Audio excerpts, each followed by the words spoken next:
அண்மைச் செய்தி.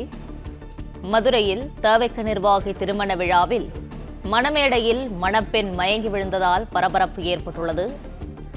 தவிக இளைஞர் பாசறையைச் சேர்ந்த முனீஷ்குமாரின் திருமணம் மதுரையில் இன்று நடைபெற்றது.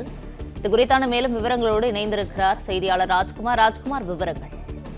வணக்கம். மதுரையில் தவிக நிர்வாகியினுடைய திருமண விழாவில அருண்ராஜ், அதாவது கொள்கை பரப்பு செயலாளர், தவிக கொள்கை பரப்பு பொதுச் செயலாளர் அருண்ராஜ் கலந்து கொண்டு மக்களை வாழ்த்து கொண்டிருந்த போது திடீரென மணமகள் மயங்கி விழுந்ததால ஒரு பரபரப்பு ஏற்பட்டது.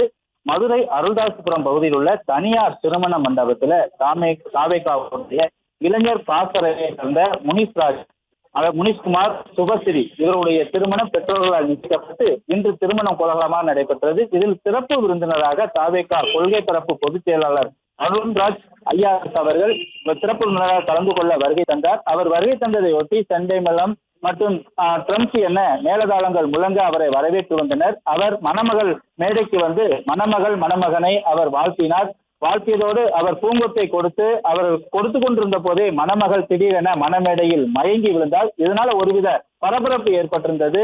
அவருடைய மணமகளுடைய சுற்றத்தார் சூழ அவர்களும் ஓடோடி மணமகளுடைய மேடைக்கு சென்று மணமகள் மேடைக்கு சென்று உடனடியாக பரபரப்பு இருந்த நிலையில அருண்ராஜ் ஐஆர்எஸ் அவர் மருத்துவம் படித்திருந்ததால் உடனடியாக மணமகளுக்கு முதல் உதவியும் அளித்தார். முதல் உதவி சிகிச்சைக்கு பின்பு மணமகள் அறைக்கு அழைத்து சென்று தற்போது அவர் நலம் பெற்று இருக்கிறார். இந்த நிலையில் மணமகள் மேடையில திடீரென மணமகள் மயங்கி விழுந்ததால அந்த மண்டபத்துல ஒரு பரபரப்பு ஏற்பட்டிருந்தது. பிளே ஸ்டோர் மற்றும் ஆப் ஸ்டோரில் இருந்து பாலிமர் செயலியை QR கோடு மூலம் பதிவிறக்கம் செய்யுங்கள். செய்திகளை உடனுக்குடன் பெறுங்கள்.